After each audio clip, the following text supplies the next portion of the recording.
All right, so if you have been following the news lately, you may be feeling a little bit unsure about what is happening with home prices, and that fear may be leading you to believe that the worst is yet to come.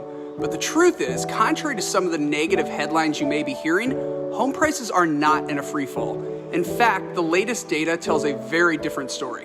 See, while the local home prices vary by market, here's what the headlines are missing and what the national data is really trying to tell us.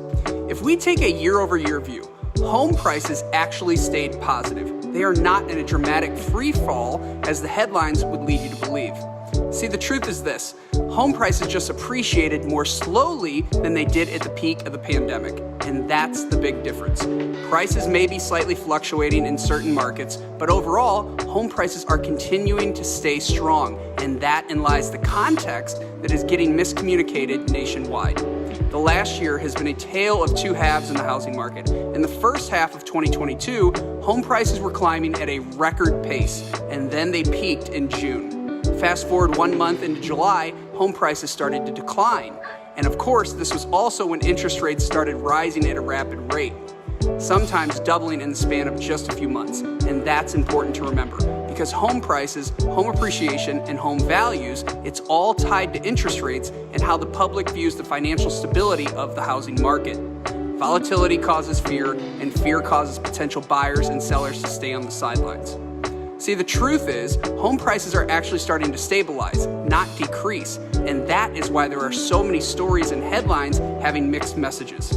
Yes, home prices are lower than they were during the beginning of the pandemic, but overall, home prices, home values, they are still up. So locally, here are some numbers to think about.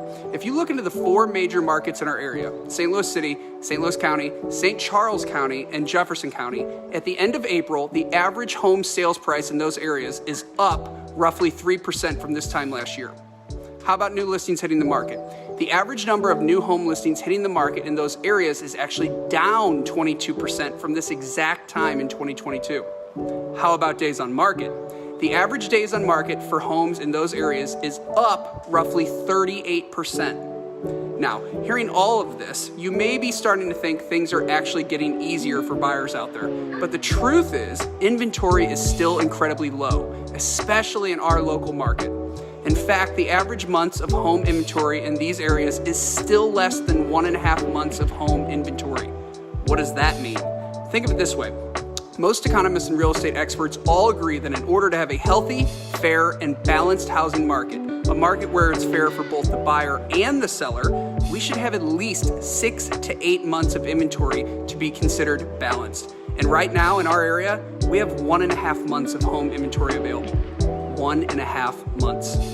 So why is this all so important? Real estate at its purest form is based on supply and demand. And if supply is down, home prices and home appreciation goes up as the supply cannot meet the demand. And if the supply is up, home prices start to come down and home appreciation begins to stabilize. All while it is true that every situation is different. And yes, some states, some locations have experienced an influx in inventory.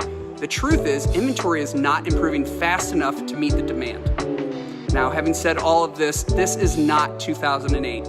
In fact, if anything, the circumstances are the exact opposite. See, the housing crisis in 2008 happened for a lot of reasons, but some of the biggest differences between 2023 and 2008 is this. In 2008, we had a surplus of homes available, not a deficit as we are battling right now. In 2008, we had months upon months of homes sitting on the market. Days on market for those homes back in the day was through the roof. Sellers were having to beg buyers to purchase their home. Today, the story is the exact opposite. And to top it all off, back in 2008, lenders and banking institutions were not applying the strict guidelines that they have today when they are lending.